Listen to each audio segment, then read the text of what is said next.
aqui na Metro Quadrado em mais um Ser Mamãe. Eu sou a Thaisa Tosideri e vamos contar o que vai rolar no programa hoje. A primeira entrevista é com a Cat Noronha Polidoro. Ela vai falar sobre a filha que foi fazer uma faculdade fora. Quando o filho sai de casa. A segunda delas é com a doutora Leandra Ferreira Marques, que é dermatologista, vai falar sobre dermatite atópica em crianças. Assunto que deixa as mãezinhas de cabelo em pé, a gente vai saber um pouquinho mais. E a última, mamães que inspiram, aquelas mulheres empoderadas, trabalhadoras, dedicadas, e essa é, olha, porreta. Ela é bailarina, ela é linda, ela é querida, ela é dona de uma escola de dança que é a Clés aqui em Cascavel. A gente vai entrevistar a Luciane Lazari. A Cat vai contar a história dela pra gente. A história do filho que sai e deixa o ninho vazio. Tudo bom, Cat? Tudo bem. Conta a sua história pra gente. Então, obrigada pelo convite. Imagina, prazer estar aqui. É todo meu.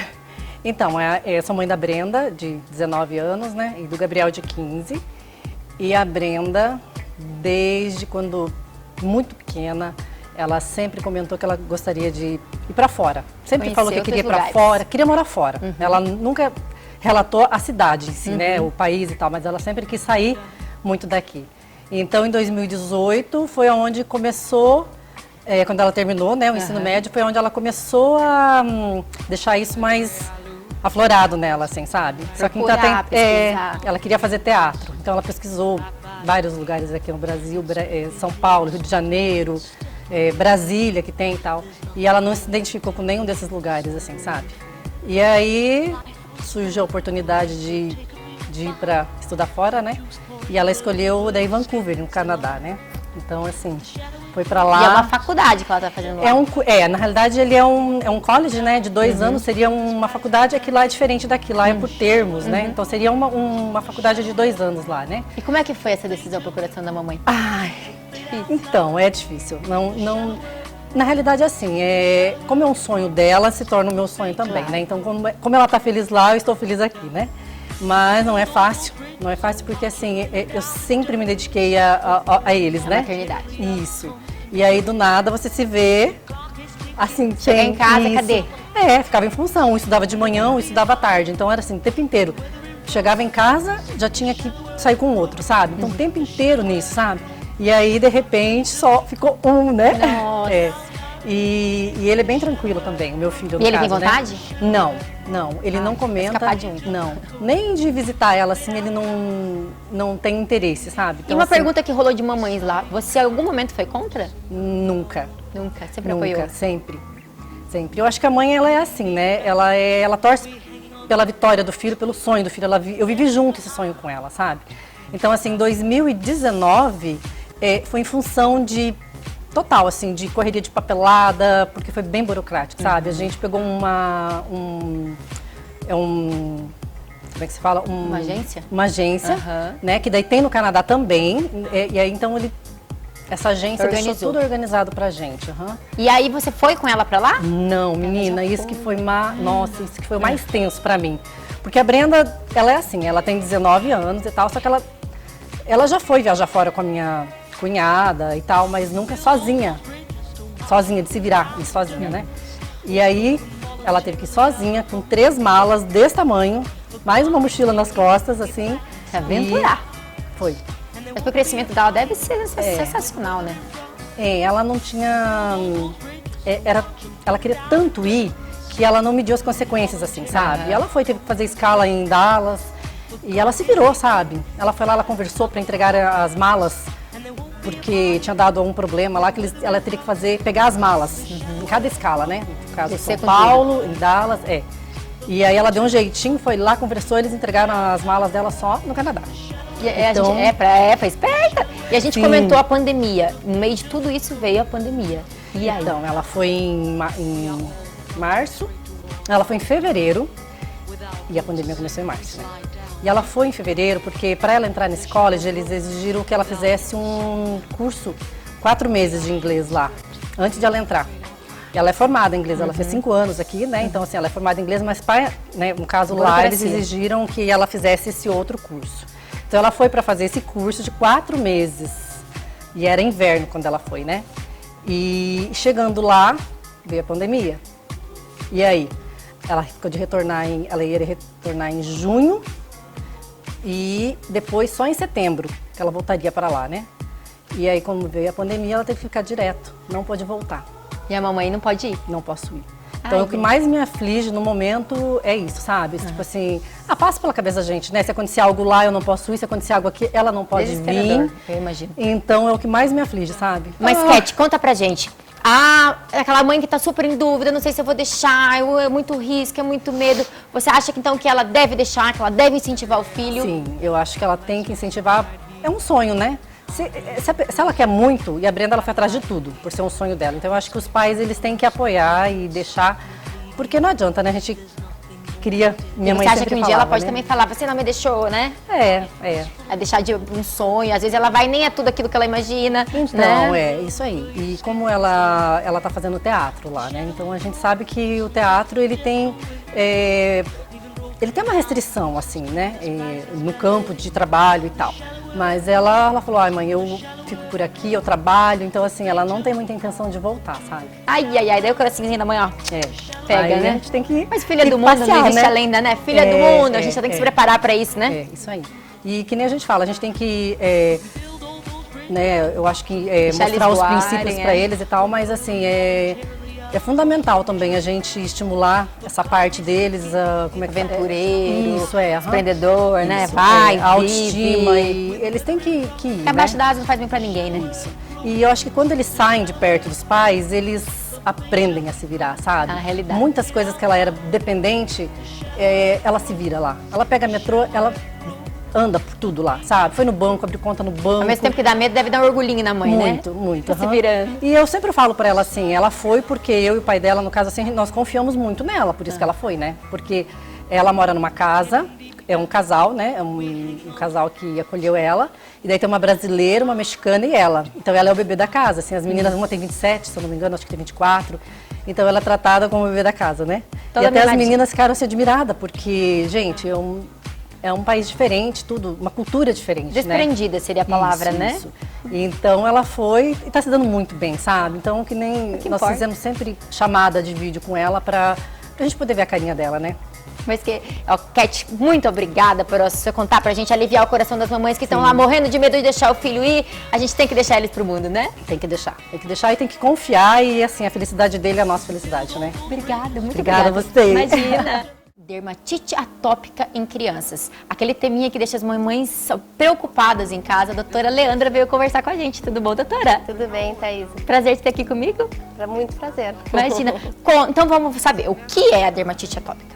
Dermatite atópica é uma doença crônica, inflamatória, que tem interferência na qualidade da barreira cutânea. E esse perfil crônico faz com que a gente tenha que ter cuidados durante a vida toda. E por ser inflamatória, ela vai formando aquelas placas ressecadas na pele da criança, principalmente nas dobras. Depende muito da faixa etária, mas é principalmente nas dobras. Já falando, ela é crônica, mas então não tem cura. Não tem cura, mas ela tem uma evolução benigna. Então, na maioria dos casos, as crianças, quando chegam na adolescência, melhoram muito da dermatite atópica e podem até virar adultos de pele normal, sem lesões, pele sequinha, né? Mantendo alguns cuidados, mas sem lesões de pele, com uma vida um pouquinho menos tomada pela doença, vamos dizer assim. E existe prevenção? Não. Não existe. Ela é uma doença de caráter hereditário. Então, a gente herda essa característica da pele dos nossos pais que têm asma, rinite alérgica ou até mesmo dermatite atópica, tem uma chance muito grande de passar para os seus filhos esse problema de pele. Mas uma maneira de, assim, não é uma maneira de se prevenir, mas é um cuidado. Sabe-se hoje que o aleitamento materno, até 1 ano de vida, tem um fator protetor naquelas crianças que vão desenvolver dermatite atópica, para elas não terem um quadro muito grave, ou até mesmo proteger contra a doença. Nossa, que incrível, né? O leite já em tudo, né? Exatamente. E a gente tem um hidratante milagroso? Eu vi muita mãe me perguntando lá, existe algum hidratante milagroso? Pergunta pra ela, Thaísa. Não tem um hidratante que seja o melhor. Existe uma gama muito grande de hidratantes bons hoje no mercado. A gente também tem a possibilidade de manipular um hidratante específico para aquela criança, né? Se tem algum outro cuidado que a gente precisa ter. Mas alguns ativos dos hidratantes é interessante evitar. Então, evitar perfume, hidratante que tem cheirinho, não é legal. evitar ureia nos hidratantes e evitar muito conservante, produtos que se usam para estabilizar o produto. Por exemplo, propilenoglicol, a gente tenta evitar nos produtos comercializados também. E alguns outros ativos, né? Que, enfim, vai ficar meio complicado que eu falar o nome de todos. Mas esses cuidados a gente tem que ter. E os produtos que são específicos para a pele atópica já tem, na sua maioria, esses cuidados. E existe alguma condição que piora? Perguntaram de umidade, perguntaram de exposição ao sol, perguntaram, existe então? Agora nós estamos num tempo extremamente seco aqui em Cascavel, né? Eu vi esses dias que faz desde 2002 que não tem tanta secura aqui em Cascavel. Mas sim, isso piora, o ambiente seco piora, então eu sempre recomendo ter uso de umidificadores em casa, no quarto onde essa criança vai dormir, né? Deixar à noite ligado. O uso de roupas sintéticas piora também, então sempre dá preferência para roupas de algodão, roupas largas, nada muito justo, porque o suor acaba piorando a coceira e as lesões, isso interfere na qualidade de vida da criança. E o banho, que é o principal cuidado, tem que ser um banho morno para frio, um banho com um tempo curtinho, 5, 7 minutos para menina que tem cabelão grande no máximo, e usar produtos adequados para o banho também. Sem perfume, sempre pH neutro e sem esponja para o banho. Não pode fazer aquela bagunça de espuma no banho. A doutora comentou de ser seco, mas teve bastante mãe que me perguntou, a umidade piora? Não, então, a umidade melhora. Exatamente porque essas crianças não conseguem manter a umidade da pele. Então, um ambiente extremamente seco, né? Ambiente com muito ar-condicionado pode piorar, né? Não só o clima seco, então a umidade ajuda. O umidificador é um aliado muito importante. Não tem cura, não tem prevenção, mas tem controle. Tem controle. E tem medicamentos, a gente está falando aqui só de controles básicos, né? Mas existe o controle com medicamentos, tem crianças que precisam usar pomadas específicas com remédio e até mesmo medicação oral, os imunossupressores, os imunomoduladores e até imunobiológicos para aqueles pacientes muito graves, que precisam passar por um exame, né? Identificar se realmente tem condições e necessidade de usar esses produtos. Mas tem como controlar e levar uma vida normal ou quase normal com cuidados. Então a mamãe sente que a criança está se coçando, que não está bem, que às vezes formou lesãozinha, sempre uma consulta com o médico para ter esse diagnóstico para tratar. Exatamente. O diagnóstico ele é feito na consulta, ele não precisa ser feito por exame de sangue, a gente não detecta a dermatite atópica pelo sangue.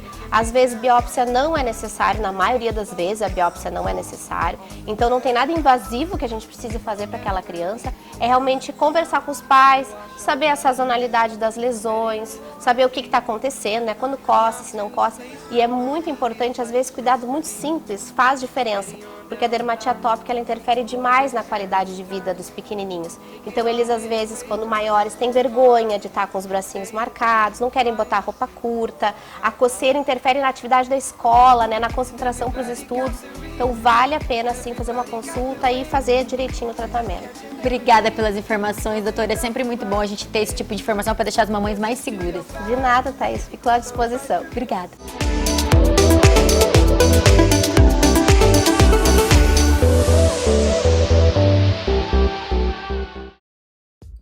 Agora, mamães que inspiram, mulheres que são empreendedoras, que são inspiração para todas as que não são mães, são inspiração para as mães também, para a gente sempre melhorar. E agora estou com uma que é muito especial para mim, que é a Lu. Tudo bom, Lu? Olá, tudo bem, Thaís? Prazer te ter aqui. Obrigada pelo convite. Imagina, conta um pouquinho da sua história. Como é que é essa história, essa academia, de onde surgiu a Class?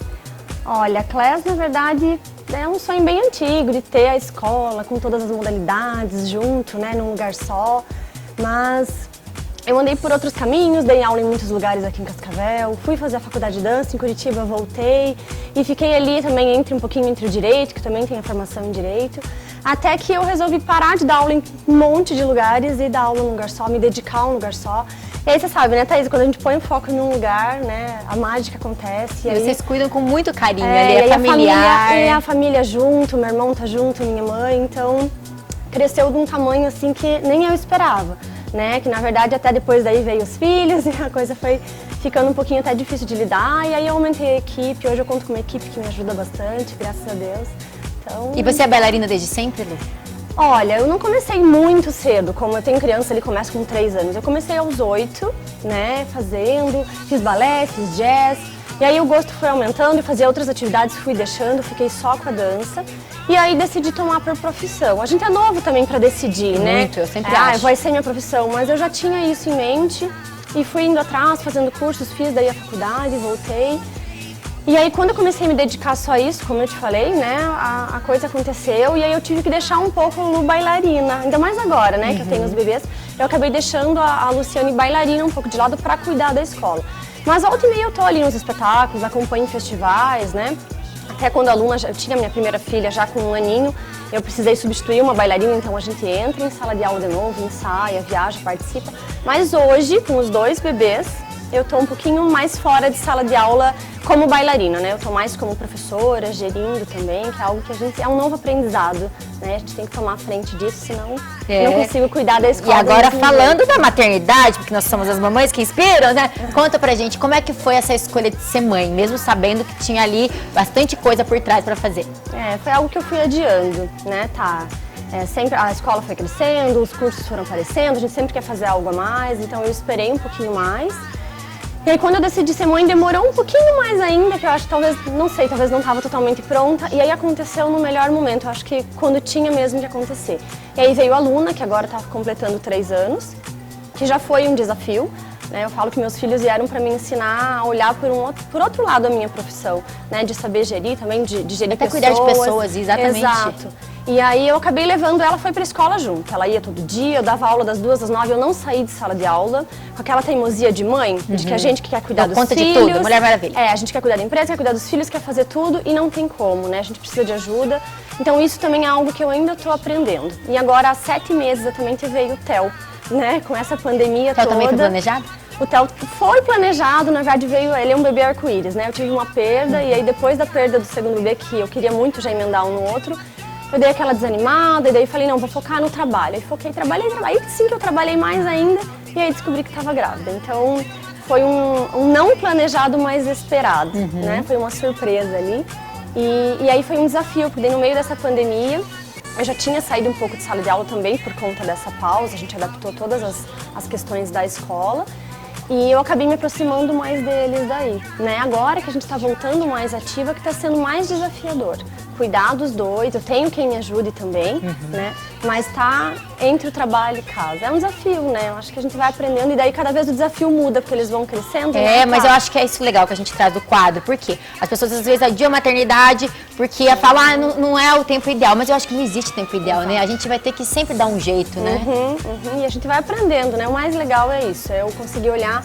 Talvez para mim, mulher, Luciane, ainda não tanto, mas como eu sempre fui muito voltada para o trabalho, acho que a primeira coisa que eles me fizeram olhar foi para isso, para o trabalho. Como trabalhar diferente, como cuidar de tudo de uma forma diferente. Então eles vêm para ensinar, né? Mais do que a gente. Claro, e assim, a gente tem uma carga, que nem no seu caso. É mãe, empresária, bailarina, sempre tá linda. As pessoas que não são mães ainda olham e falam, gente, mas é possível? Como é que vai acontecer? Será que pra mim vai ser assim, né?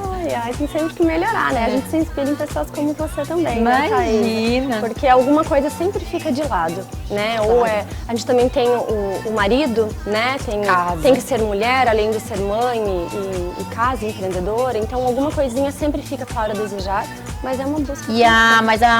Eu acho que é isso que é o legal, a gente entender que não dá pra gente ser tudo mesmo. A gente tem que saber aprender a lidar com isso. E tentar deixar isso ser mais leve, né, tá? Porque eu me cobrava muito como bailarina, né? A gente se cobra muito, a gente quer que seja tudo perfeito, né? Porque isso, o balé traz muito essa questão da disciplina. Então isso daí, quando veio a maternidade, eu falei, meu Deus, eu preciso desencanar, porque senão eu vou ficar maluca, né? E aí comecei a aceitar ajuda, aprender a delegar, né? Ainda estou aprendendo. Mas a maternidade é uma evolução, não é? Vou fazer umas perguntinhas para a Lu, mas é dela, pessoal. Olha, o medo das minhas perguntinhas. Vamos lá. Lu, conta pra gente o que te inspira. O que me inspira? Acho que pessoas muito empreendedoras, mulheres empreendedoras me inspiram muito. Que vão à luta, né? E não só empreendedoras de empresárias, empreendedoras de casa. Minha mãe me inspira muito, minha irmã me inspira muito. Mulher é um ser sensacional, exatamente, né? Empreendedorismo tá na mulher, acho que por natureza. Poder fazer 1000 coisas ao mesmo tempo, se dar bem, ser mãe, eu falei, a gente fica doidinha, mas dá orgulho, né? Vamos lá. Qual a sua melhor qualidade, Lu? Meu Deus, eu sou muito corajosa, eu acho. Enfrentar. Acho que eu sou um pouco corajosa. metida mesmo, sabe? Ah, mas isso as pessoas têm que ser assim. Até ontem eu coloquei uma frase lá do Forbes, as pessoas têm que dar a cara a tapa, né? Porque aí é julgado. Quem que vai fazer se não for a gente, Mas né? Então... Planos pro futuro, Lu, conta quais são os planos, porque agora nós estamos numa época caótica, né? Até difícil a gente planejar alguma coisa que a gente nunca sabe o que vai acontecer no dia de amanhã. Mas tem planos? E eu gosto bastante de viajar, né? Foi uma coisa que a primeira coisa que eu deixei, nem com a pandemia, mas com a vinda dos filhos. Eu sempre fui muito de viajar, fazer cursos e conhecer lugares, então acho que não só a pandemia, mas a maternidade deu uma segurada. Muito. Né? Então meu sonho, meus planos são poder viajar com eles, né? Ter essa experiência diferente com as crianças, né? Não vai ser agora, talvez vai passar a pandemia, vai passar a fase deles de bebê e aí quem sabe a gente poder viajar. Ter a vida inteira, né? Esperamos nós, lugares. né? Nós teremos sim. Mas que bom, Lu, é um prazer imenso ter aqui. Te trouxe para você saber que você inspira muitas mulheres e é muito bom termos mulheres assim na sociedade para nos inspirar. Muito obrigada. Obrigada com todo carinho. Imagina. E é isso, gente. Esse foi mais o Ser Mamãe. É um prazer tê-los conosco sempre. Nos acompanhem nas redes sociais. Todo mundo aqui é assíduo nas redes sociais para ter mais informações. E a gente fica até a próxima.